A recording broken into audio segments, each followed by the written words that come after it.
Hi there, this is Datila, and welcome to the TNAIW GoGo Power Rankings show. As always, I'm joined by my two co-hosts. First, to my right, he is the star of the show. He allegedly has no relation to Steve Maclin, the one and only Burt Maclin. Yay! Clap, clap, clap, clap, clap, clap, clap, How's clap, it clap, going? clap, clap, clap. And to my left, he is the godfather of the rankings, the one and only Lucha, Lucha, Lucha, Lucha. What up, everybody? How we doing? All right. So first off, we do apologize that we took the week off. You know, it was a crazy week. It was WrestleMania week. Then we had Multiverse United, and we just really wanted to get back to doing this show for you guys. So, but we apologize for not doing the show last week. The streets wanted the power rankings. The streets get the power rankings. Streets, we hear you, and we hear. Yes. Alrighty, so before we get into it, you guys, it was a crazy week. This week's Impact was a fallout from Multiverse United. And who do you guys think made the power rankings this week? Bert, do you want to go first? Well, I would say obviously the people that were involved in the main event. I mean, in the main event segment, even though it wasn't a match, I think it would be a safe bet to say Steve Maclin and Kushida would be there in some form. Not Josh. But personally, I want to see Trey Miguel somewhere near the top. I just think that he really had like a coming out party this week, if you will. So, yeah, I want to see Trey somewhere near there. You, Lucha? You know, I just want to see, where since Kushida was in the main event segment and then we had some Motor City Machine Guns action, I want to see how this beautiful strategy that Time Machine has configured to come together, not for dominance within Impact's Trios division, because that doesn't exist. They clearly came together for dominance within the power rankings, whether they're together or separate. So I want to see how the strategy has worked in their favor this week. To add to that, didn't Chris Sabin just celebrate 20 years of Impact? Yeah. Crazy. I got to go watch that playlist they put up on Impact Plus for him. So it's appropriate to go and hail Sabin. Yeah, hail Sabin. I do expect to see the Motor City Machine Guns in some capacity in this week's Power Rankings. I also expect to see, like you said, Steve Maclin, Kushida. So it'd be interesting to see where they rank.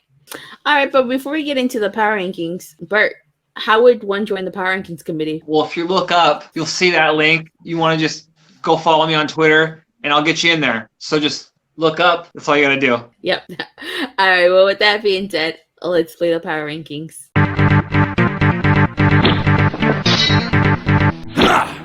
Number 10, French-Canadian Frankenstein PCO. Number 9, The Wild Child Jody Threat. Number 8, X Division's Jonathan Gresham.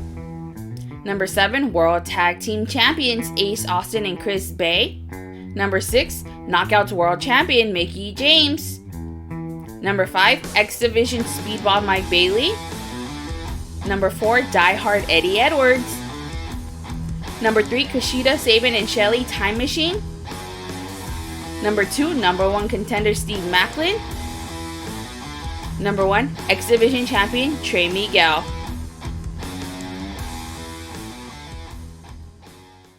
All right, wow, interesting power rankings. But you know what? Let's start with this number because I feel like these numbers all intertwine with one another, especially with what happened. Number 8, number 5, and number 1, the X Division Jonathan Gresham, X Division Speedball Mike Bailey, and number 1 being Trey Miguel.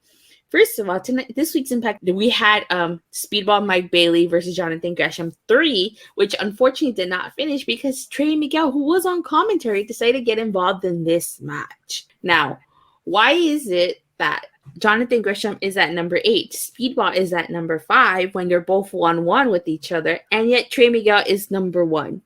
Why do you guys think that is? Who wants to go first? I'll catch it first. But I honestly don't know why.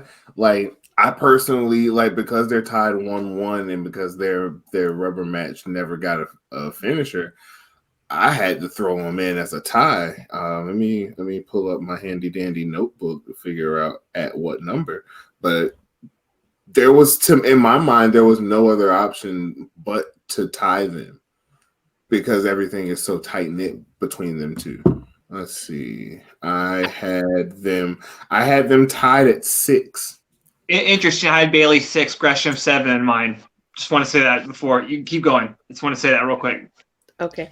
I agree with you because, like I said, they're 1-1 each. It's not like Gresham has 2 wins over Speedball or Speedball has 2 wins over Gresham here, you know? So I would have made it a tie, personally. I don't know what number I would have put him. Maybe like you said, 6 I would have put him. But at least me, personally, I feel like it should have been a tie. Well, all right. I'm going to say a couple things, then I'm going to really go. So first off, I say I'm fine with Mike Bailey being ahead of him because of Impact canon, Impact lore, Impact, the Impact verse. Mike Bailey is like a top guy in this company, and I'm not saying Gresham can't be, but we've seen Bailey. I don't know anyone besides Josh Alexander in the men's division that's been booked as strong as Mike Bailey, besides maybe like Steve Maclin. And then so Gresham being number 8, again, I'm fine with that. I like Mike Bailey at number 5 because I do think that he would have won had they would have had him book the series, but now we're going to go into a triple threat. But as far as TREY being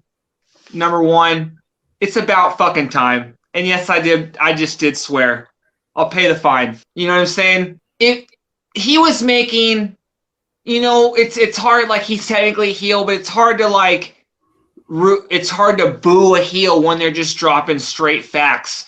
What do you say? He is the first one to give Mike Bailey his first loss in Impact, I believe. I think that's what he said. And and Ray Wall was just teeing him up the whole time. Like, I think Trey Miguel is probably the best champion in the company right now. And him being number 1, and yes, I did just say that too. No disrespect to Mickey, because Mickey's a little hurt right now. But I think this is Trey's company now. You know what I mean? Give him the keys. You know what I mean?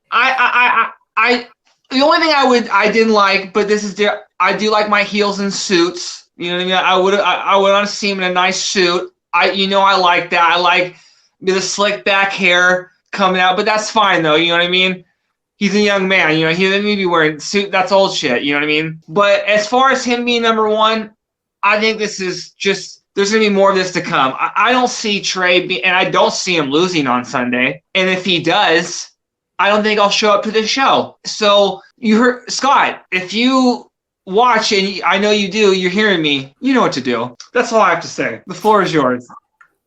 Trey Miguel being number 1 is just another example of the X division ruling the world of TNA. It is the division in Impact. It's what the company's built on. I might add that, I'm happy to see Trey Miguel at number 1. I feel like for so long, Mickey and Josh dominated the number 1 spot in the power rankings. It's nice to see Trey Miguel finally get his shine up there. And, Trey Miguel's been killing it since he turned heel and beat Black Taurus for that title. And I feel like he hasn't gotten his flowers for this title reign that he's been doing, So I'm very happy to see Trey Miguel at number 1. I definitely think that he deserves it. Well, that's why in the 90s they had Dre Day. Today's Trey Day. Okay? Fucking with Trey Day and everybody's celebrating. Yeah. Okay. So that's all. Yeah. Trey, well deserved for Trey. And he didn't even have a match. He just interrupted a match. So that just goes to show how the company, because I had him number 1 in mine. Lucha, where did you have Trey in yours?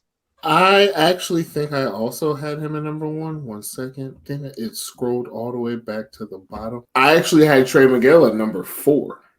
Wow. So him getting number 1. So this week was very tight, if I remember it right. Because I had actually Time Machine as my number 1, just off the fact of, like I alluded to before, where they're having this strategy to where they're just coming together for the sake of dominating the power rankings. You get the Machine Guns kicking off the show with a win against TDMK, and then you end the show with Kushida looking strong coming out of that title championship exchange. So they got it. They got the formula. Come together, book in the show, Well, and I also don't Run power. mind.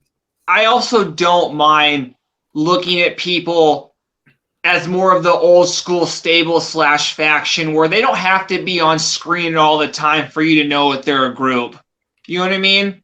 Like people can just, they're a time machine now as long as Kushida's there, because when the time's right, because there's no trios division, but they're teaming a lot together now. So I have no problem grouping them together as time machine. Yeah, it does have an advantage. You know what I mean? It kind of reminds me of Bound for Glory years ago when Bobby Roode, Christopher Daniels, and Kazarian came together, because they're like, now 3 of us have a shot at winning Bound for Glory, so we have a 30%. You know what I mean? That's right there. That's what good heels do. That's why I believe they were known as Ego, the Extraordinary Gentleman Organization. Yeah. That's what you call big brain energy. Yeah. I just want to throw that in there. But sorry for rambling. It's okay, no worries. Alrighty, so another 2 that intertwine. Number 10, the French-Canadian Frankenstein PCO, and number 4, diehard Eddie Edwards. I know Eddie Edwards won, so that probably explains why he's higher than PCO. But do you think Eddie Edwards deserves to be at number 4 for beating PCO, or just with his whole feud? If you look at his overall feud with PCO, I will tell you why Eddie Edwards deserves to be number 4.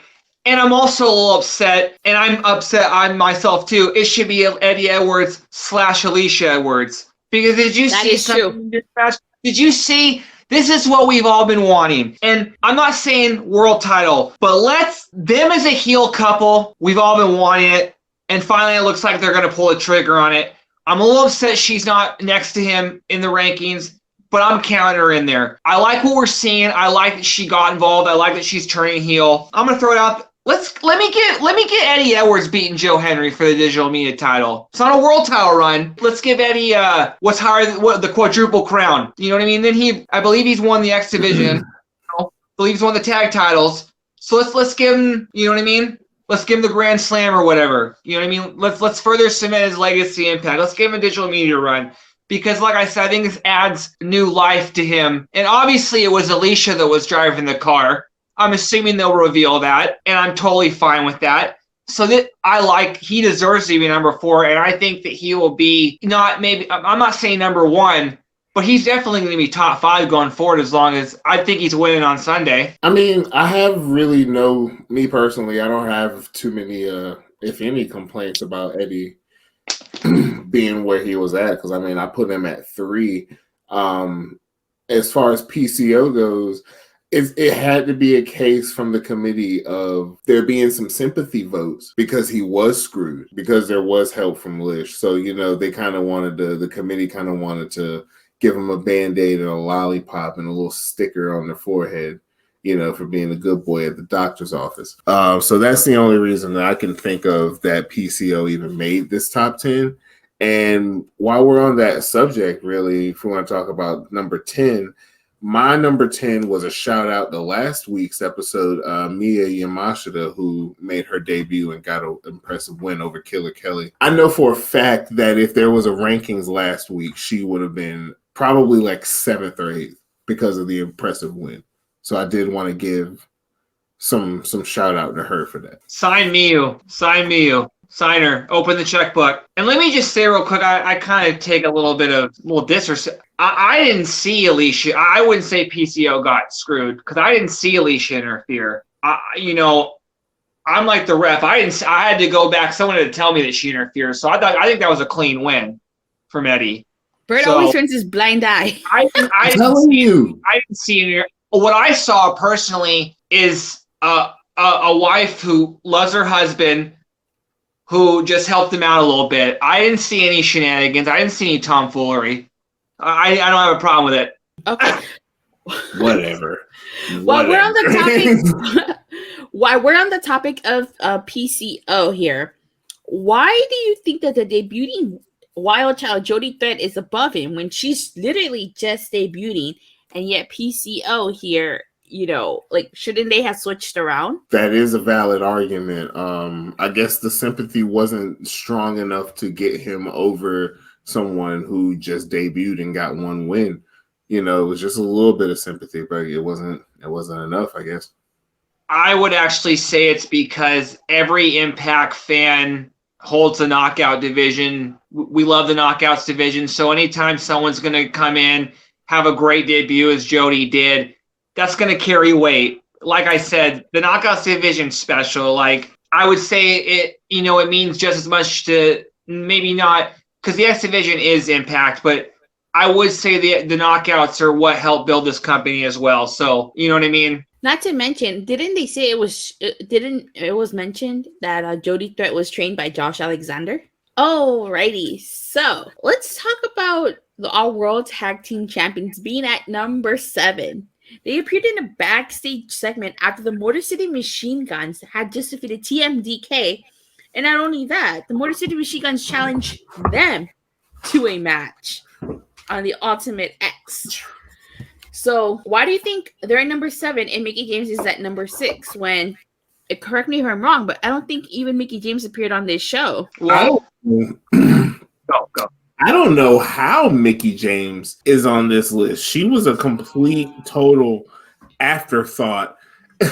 No disrespect on mine. I mean, I'm glad she won, I reckon, because, someone's got to keep up. Someone's got to take over the streak that Josh was on. My man was 1 week short of a year. It's okay. It's okay. It's okay, Lucha. Well, I'm okay. I'll tell you what. Yeah, I'll go. Keep going. Sorry. No, you're good. I'm okay. I put Mickie number 3. And it's because she's the damn Knockouts World Champion. I don't care if she wasn't on this show. She's there in spirit. You know what I'm saying? And again, she is the only world champion we have right now since Josh had to relinquish his belt. You know what I mean? So I know, and she wasn't on the show, which usually this is very rare when someone even makes the countdown when they are not on the show. But again, she is the world champion, so that does have some, that buys you a little bit of a kind of buys you into the rankings a little bit. Again, yeah, I had her 3. So you didn't vote for her at all this week? I completely just kind of tossed her to the wayside a little bit. Not even being disrespectful, just was a complete total afterthought for me. And that's the thing I'm surprised no one's brought up about this power rankings, and then also the ones that we're gonna have next week. It's pretty much open fair game. That week off where they had the studio show and a couple matches, and then Multiverse, which was total non-canon. So then, the power rankings would have been really tainted for that week. And plus, I didn't watch the show. I couldn't watch the show because I don't have AXS. No, it was on Fight. Why am I just finding that out? I don't know. It was on Fight for $25 or something. I could be wrong on the price, but it's not important. Those rankings would have been a little tainted, in my opinion, had we went on and did that. So then with that week off, it was kind of an inadvertent reset to the rankings. So things are going to be a little crazy this week and next week, but after Rebellion and moving forth, we should kind of have some sort of normalcy in the top 10. I just want to add real quick on the tag champions being number 7. I think that's a little disrespectful just because I think this is and I'm not using the word best, greatest or anything, but in terms of what the company's giving you competition wise, I think this is the best the tag team divisions looked in a while. They're throwing teams out there. You know what I mean? We're seeing TMDK. We're seeing Heath and Rhino. Obviously, we've got the Gun. So that's 4 solid teams. You know what I mean? So the fact that they're number 7, again, maybe this week, yeah, that's fine. But I mean, I could make the argument that they should be number 5. Speedball not being number 5 is kind of a reach. You know what I mean? I know people are really feeling them, but I would have no problem putting the tag team champions number 5. Like I said, I think Eddie Edwards went out. I think he's one of the people on this list that went out and took his ranking this week. I think he went out and took the number 4 spot. You know what I mean? Because he got a huge win, and then just kind of the starting that whole storyline with adding a new little bit of layer to it. And then, like I said, TREY. But yeah, no, I would have had the the tag champions number 5. Not to steal your job, but I actually have a question. What is it? How are y'all feeling about Team Tommy's not making the power rankings this week? The trio of Tommy, Yuya, and Darren McCarty. They were on the show and got their win, but they got left to the wayside. So how do y'all feel about that? Wow, that's an interesting question. Honestly, I feel like some people just kind of are tired of the whole bully dreamer thing and just didn't want to take them into consideration. You know, that's probably what I think. Yeah, that is true. They got the win. They got the win here. You know, because like we talked about, Mickie James wasn't even on the show. She's made the power rankings. In that case, where's the Covenant? Where's Joe Hendry? You know, they're champions. Where are they? If that's enough to make the power rankings, where are they? How come Mickie James did and they did it? And like you said, Tommy Dreamer was on the show and he led his team to victory. I appreciate how kind you worded that, Datila, because I would have answered it very more rudely, and I was gonna say I still want to go there because I know why I don't have a problem with them not being on here, and I like Yuya, so I really like Yuya a lot. I like Yuya. So I have one. There's one major reason why I didn't have them on there. So you said the better than I could. So thank you. Thanks. Oh, Burt, what are we gonna do with you, kid? Well, I just don't want to say anything too rude. I don't want to go negative. One of these days, he's gonna get the Rantron 3000. Yeah. I think we should talk about number 2 though, just because I think it's very important we mention him. Yes. Okay. So we need our final 2. So I say we save him for last. So number 3, Kushida, like Lucha, this is what you brought up earlier. Kushida, Sabin, and Shelly at number 3 as a trio time machine. Now you mentioned that Motor City Machine Guns opened the show and they were victorious against TMDK. And Kushida closed the show in a segment with not only Steve Maclin, but Josh Alexander, in a segment that made Kushida look hella strong. Yeah. Yet here they're grouped together. The ultimate strategy. Just we just come together to take over the power rankings and still hold the New Japan strong openweight tag title. So let me ask you this: if you were to rank them separately, the Motor City Machine Guns and Kushida, where would you put Kushida? Would you even include Kushida on this week's power rankings because he was only involved in the final segment? If I gotta separate them, I'm putting the Machine Guns 5, Kushida 7. Okay, and you, Burt? I didn't even have the Machine Guns on the list. I had Kushida number 4. Wow. Okay. Tell him like it is. You asked me a question. I any particular reason? Yeah, I gotta hear this one. Why didn't it have the Machine Guns on the list? Is that what you're asking me? Why didn't have them on the? And I'm double checking real quick, making sure that I did not have them on mine before I just start. Talking reckless. Talking what? No, yeah, reckless. Yeah. I don't. Okay, here's my top 10 this week.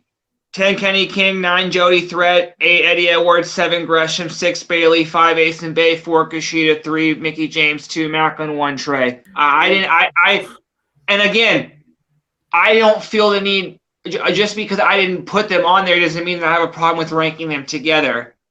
I just didn't put, I didn't rank them together on mine. But yeah, I didn't even have.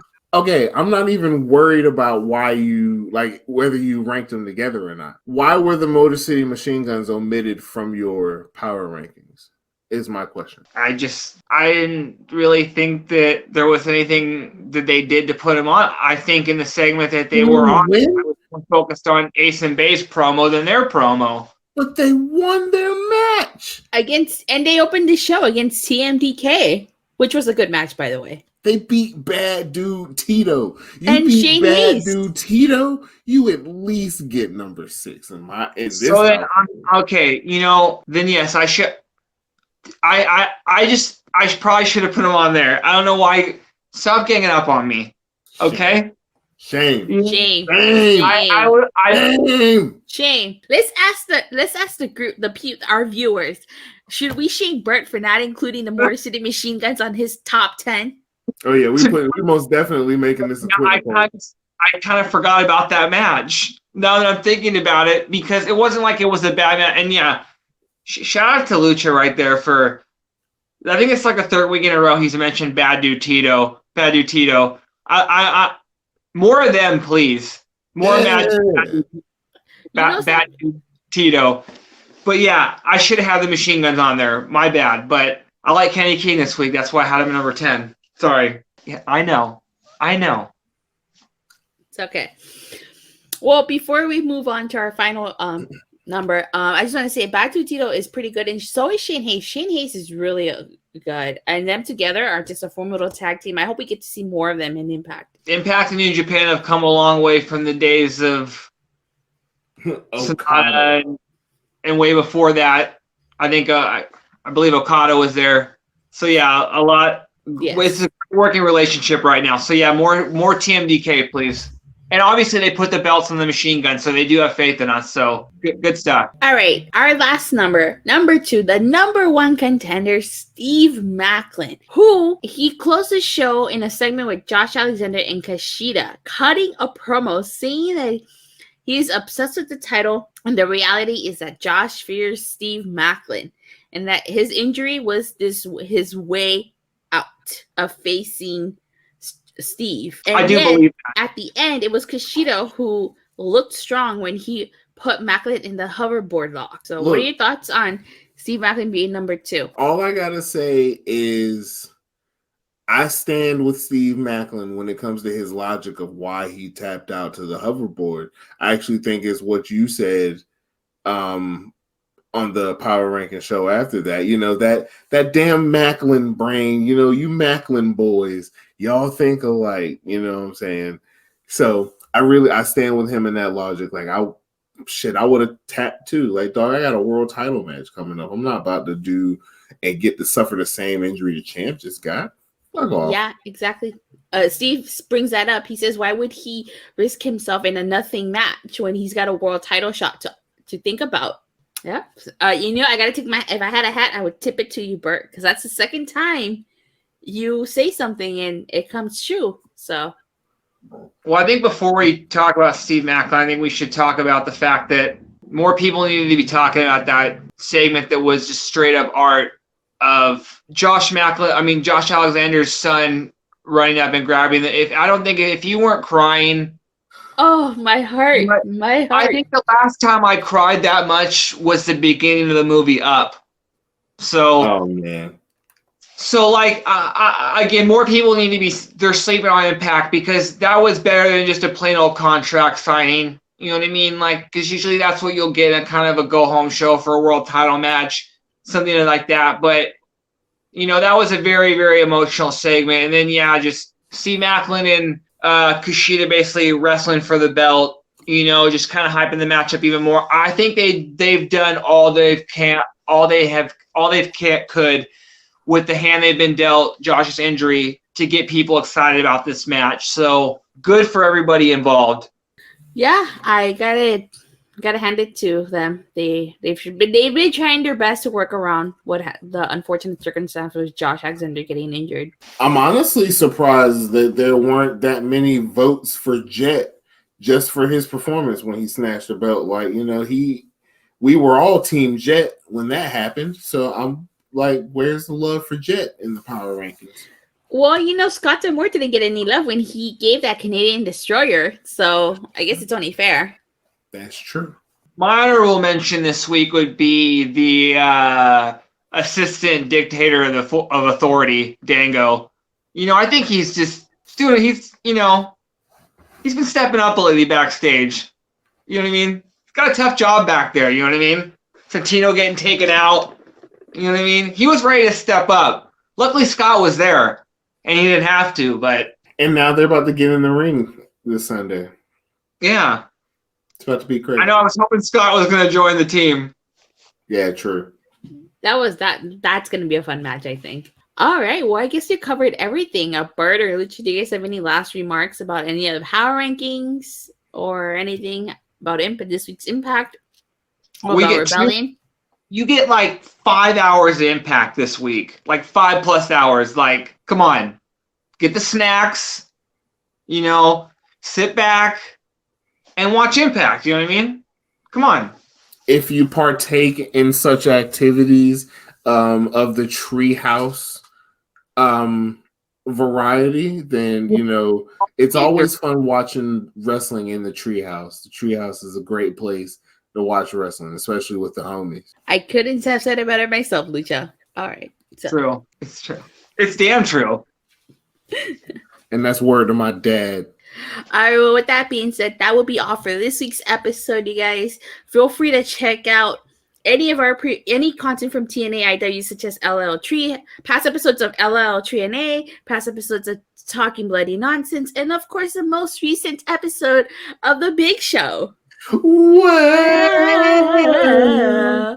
Where is the big show? The big bad show tonight.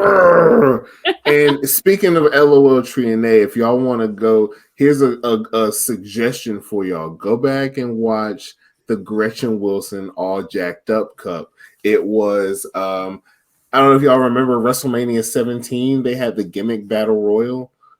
With all like old gimmicks from like the 80s and early 90s came through and had a battle royal at WrestleMania 17, 2001. So in the same vein, we decided to have a TNA gimmick battle royal, which we named the Gretchen Wilson All Jacked Up Cup because that was the name of the Gretchen Wilson album that they were plugging at TNA in like 2004, 2005. It was all over the ring mat and everything. So y'all want to check that out. Check that out. All right. And of course, you guys, like I said, make sure you keep watching our show every Tuesday. All right. But with that being said, you guys, please make sure you like and subscribe. Make sure you hit that bell so you get notified whenever this video drops or whenever TNAIW releases a new video. And we'll see you guys next week. Bye.